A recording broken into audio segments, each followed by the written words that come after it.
Bonjour à tous et bienvenue sur Multi-Asset Alternative Investment pour la journée du 29 juillet 2014.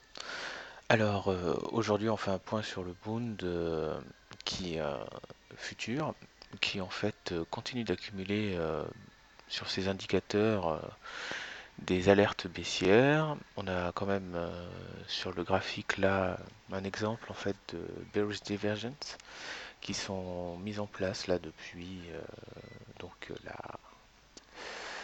quelques temps, hein. En fait, si on regarde bien, ça a commencé dès fin juin, et puis là, bon, on est en train de matérialiser des nouveaux plus hauts, alors que les indicateurs ont du mal quand même à faire de nouveaux plus hauts. Donc, on peut considérer que ce sont des divergences baissières qui sont en train de se matérialiser. Donc, si on regarde en termes de similarité par rapport à la période avril-juillet 2013, on voit quand même que on devrait, en toute logique, revenir prendre appui sur le support ascendant moyen terme qui a été toujours le même, hein, qui s'est formé en fait à partir de septembre 2013. Donc on devrait donc assister à cette correction dans un premier temps vers 146 avec un objectif final qui serait de l'ordre de 144,50 en fait. Donc le niveau des 146 se trouve ici et on devrait avoir 144,50 ici.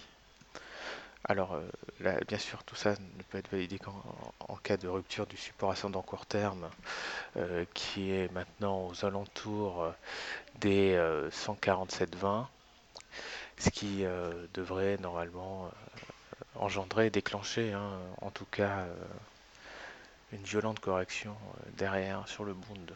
Donc maintenant, il nous faut le trigger macro qui peut engendrer ce type de comportement sur le Bund. Et ça, c'est encore difficile, surtout l'été, à trouver. Donc pour l'instant, pour faire simple, on a un début de signal baissier. On target 147,20 comme point d'appui dans un premier temps. En cas de rupture, ça sera 146 et ensuite 144,50.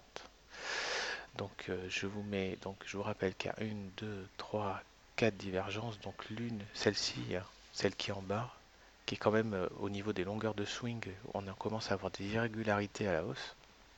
C'est-à-dire que plus le Bund monte, moins la longueur du swing haussier est importante, ce qui signifie que les acheteurs commencent à arrêter d'acheter et qu'on devient plutôt chaotique que linéaire. Donc prudence quand même à court terme. Voilà, donc c'était le petit point sur le Bund d'aujourd'hui. Je vous retrouve très vite dans la journée pour d'autres points sur les indices actions principalement et sur les comos qui commencent à respirer un peu maintenant. Et je ferai un petit point forex avant midi. Voilà, donc je vous souhaite une bonne journée à tous et bon trade.